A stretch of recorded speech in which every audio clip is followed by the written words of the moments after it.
Hi everybody, I'm Amy from the Cauldron, and in today's episode of Dye Time I'm going to be dyeing this beautiful 100 gram skein of Donegal yarn, which is 87% wool, 13% Donegal viscose. Now it's not superwash, so I've got to be very careful. It's, as you can see, it's got these lovely little flecks of colour throughout. So I'm very interested to see how this will look once dyed up. I'm going to be dyeing with this Plum Pink food colouring from PME. I've never used it before, but what I'm interested in are these E numbers. We've got E124, I'm not sure how to pronounce that, Ponceau, I'm not sure, sorry, and this one which is E133, Brilliant Blue. So I'm interested to see if this breaks at all.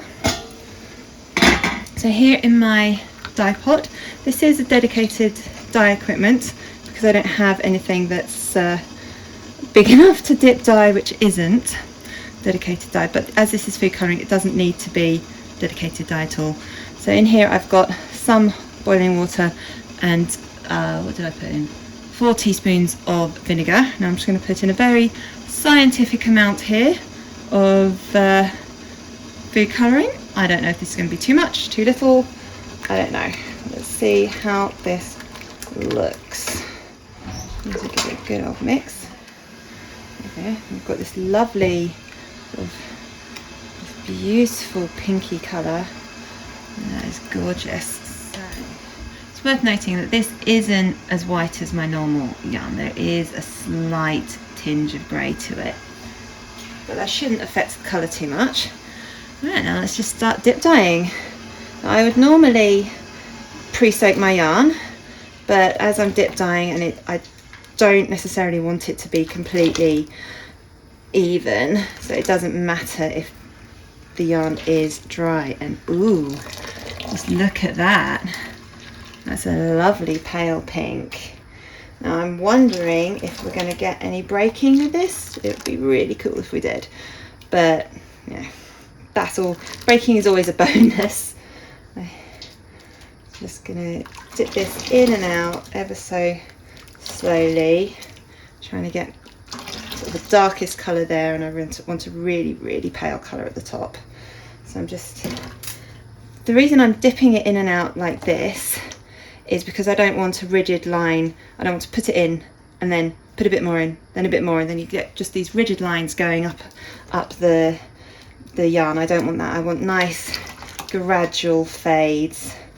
So I may need to add some more vinegar to this, get it to strike a bit more. I don't know. I've just got on the end here a reusable zip tie, which just makes it a bit easier to dip this in and out of the water. This colour doesn't seem to be clearing at the moment, but that's alright. I'm just going to keep dipping in and out just to hopefully get a nice fade from the darkest pink to the palest pink at the top. That is a lovely colour. Really lovely. I'm quite happy with this.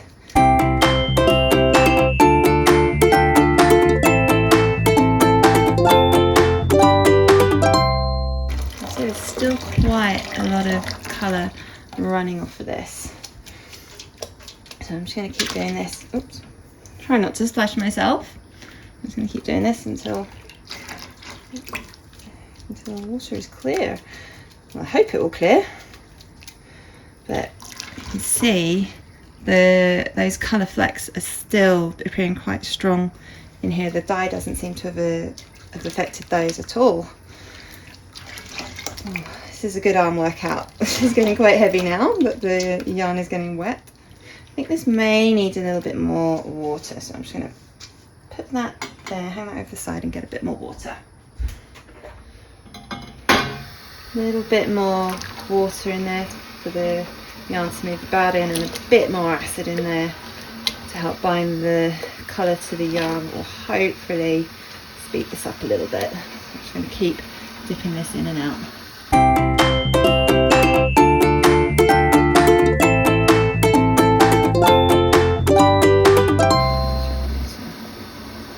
I'm not sure if this is clearing at all. Maybe I put far too much in.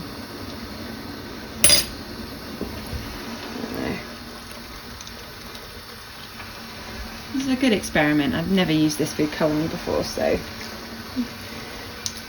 yeah. Next time, remember to use less. Remember to use less next time. That is a beautiful colour.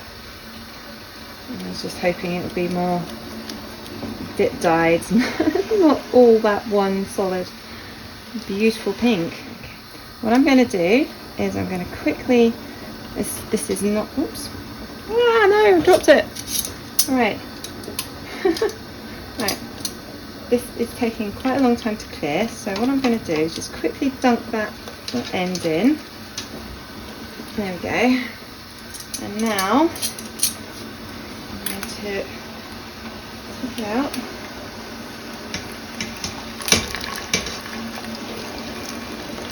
Squeeze as much water out of this as I can. Put that aside, and now I've grabbed another dry skein of yarn. This is a Superwash Sock Sparkle DK, which is 78% Superwash Merino, 20% nylon, 2% Stellina. So it's got that beautiful sparkle on it. And I'm just going to dip this one. See if I can get this colour to clear. Ooh. Ooh, this is going to look so pretty with that Stellina. And again, I'm just going to dip in and out the way I did with the other yarn, just to hopefully get the dip dye colour. Just compare the two darkest ends. They are very, very similar. I mean, the Donegal might be a hair darker, but that could be because the yarn was a slightly pale shade of grey to begin with, not this off-white. So let's see if I can get this to clear. Oh yeah, it does look like the water running off now does look clear. Not sure if you can see. Yeah, there you can. That's clear, which is good. So hopefully that means we've got most of the dye is now mostly sticking to the yarn rather than washing, running off. Fantastic.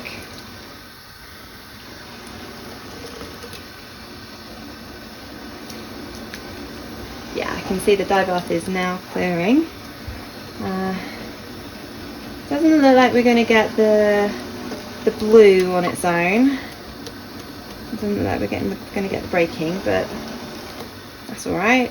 Breaking is always a bonus extra rather than a necessity. There we go, yeah. See, that is definitely looking more dip dyed. And the colour is clearing in the dye bath. Let's have a look. See, it's almost completely clear. There's probably just a tiny bit of colour left in there, so let's dip that end in there. Yeah. That is gorgeous. Right, just compare these two yarns side by side at the moment. Very similar, it looks like. So they're both going to go in there, and I'm just going to cover them up. So I'll let these sit on the heat for about 20-30 minutes, then I'll let them cool overnight and I'll wash them in the morning. Okay, this yarn has completely cooled down, so let's give it a little rinse. Just rinsing it out here with some cold tap water. Not expecting to see any bleeding, but you never know. Doesn't look like there's any bleeding. I'm going to add a little bit of washing up liquid just to help remove anything that we don't want in here.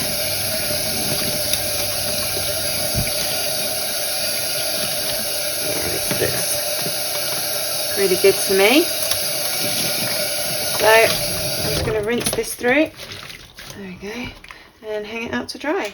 And here is our finished dip dyed yarn. So look at the Donegal first, because this was what went in first. Let's compare it like this. Did it break? No, it didn't break. This has got a red colour and a blue colour in it, and there's definitely no blue in here, apart from the flecks that were already in the Donegal yarn.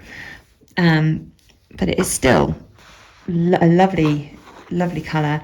And then we've got this, which I used as the yarn mop, and this is a bit more pinky than that. That one seems to be more orangey, and this one's a bit more pinky, but still gorgeous yarn, and all done with some food colouring. And I didn't get it to break this time, but just because it didn't break dip dyeing doesn't mean it won't break if I tried speckling, like making speckles with it and speckle with it, or some other way. So I've got a challenge now to see if I can break this this food colouring. Thank you so much for watching this video. I really hope you enjoyed it. Please do click like and subscribe to my channel. Make sure you've got notifications turned on so you don't miss when I upload a new video, which normally happens on a Monday between about 6 and 8 PM UK time. And I do like to experiment with different fibre types and dyes and techniques and all sorts. So in every video there'll be something different. Thank you so much for watching.